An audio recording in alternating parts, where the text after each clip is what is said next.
Hi, my name is Qiao Wenxuan, and today I'm going to peer review a research paper with title 28 srRNA derived fragments represent an independent molecular predictor of short-term relapse in prostate cancer. Let's start with what is prostate cancer. Prostate cancer is the prevalent type of cancer in men, standing as the second most frequent cause of cancer-related fatalities in Western societies. During early stages, prostate cancer often exhibits no symptoms concealing its presence, but as the disease progresses, distressing symptoms such as gross hematuria and urinary complications emerge along with the looming threat of bone metastasis, leading to devastating consequences, particularly in advanced stages of the disease. The factors causing prostate cancer include mutations deeply ingrained within genes responsible for regulating androgen production, as well as persistent inflammatory processes that continue to exert influence. The primary treatment approach used in managing prostate cancer patients mainly involve the radical prostatectomy or the strategic use of androgen deprivation therapy. However, despite these efforts, a troubling pattern emerged when individuals often experience relapse and progress towards an androgen-independent course following tumor removal and hormone therapy. I found three major themes for this research paper. The first theme is the potential for using fragments derived from 28sRNA as a diagnostic tool in prostate cancer. The second theme is the potential for using fragments derived from 28sRNA as a prognostic indicator in prostate cancer. The third theme is to assess the levels of 28sRNA fragments for differentiation between prostate cancer and benign prostate hyperplasia. Here is the summarized information support the three themes. For the first theme, the first supporting data is the higher level of 28 srRNA fragments were detected in PT3 tumors compared to PT2 tumors.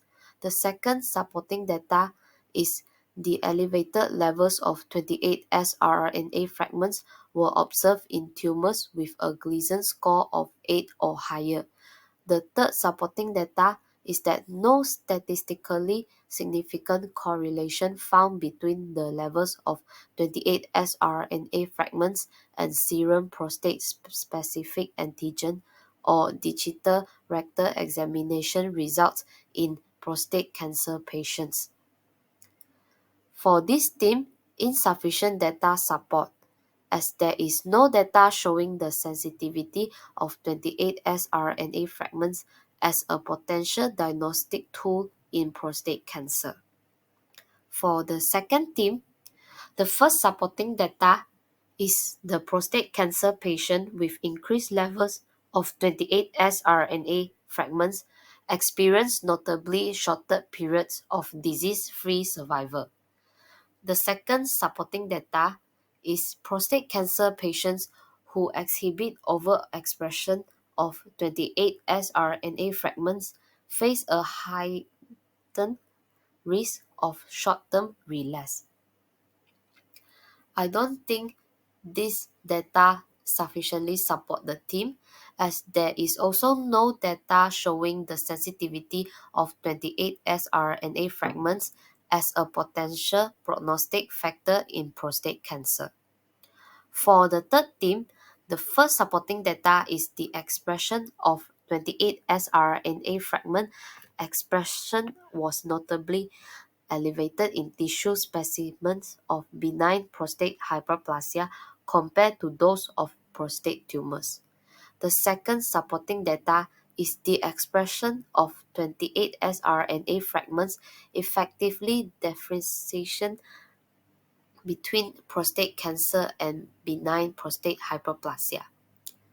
This data sufficient support the theme, as the data shows that prostate cancer and benign prostate hyperplasia can be distinguished by evaluating the level of 28 sRNA fragments. Here is the graphical abstract which illustrate and explain major themes of research paper. I found two weaknesses of presented data of this research paper.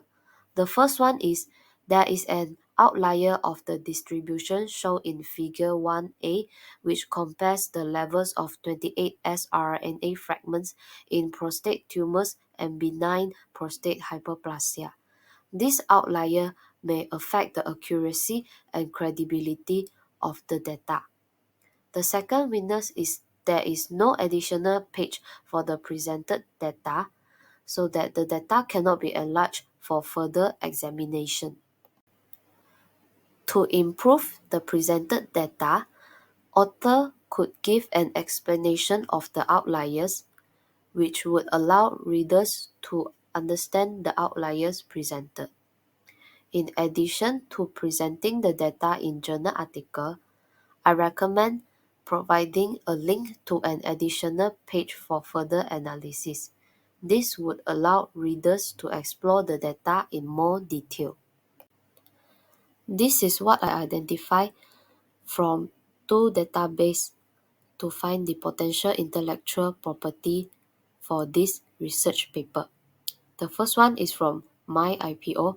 The keyword I use is 28 sRNA derived fragments and prostate cancer.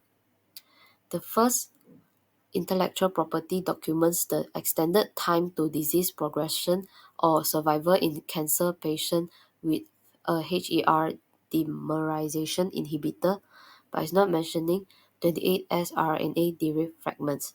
The second intellectual property documents a biosensor and a method of screening for cervical cancer, but it's not mentioning the prostate cancer. The second database I use is WIPO. The keyword I use is prostate cancer and 28 sRNA derived fragments. The first intellectual property documents the cDNA encoding a prostate cancer specific marker, but it's not mentioning 28 sRNA derived fragments. The second intellectual property documents the mRNA rations in urinary sediments and or urine as a prognostic marker for prostate cancer, but it's not mentioning RNA.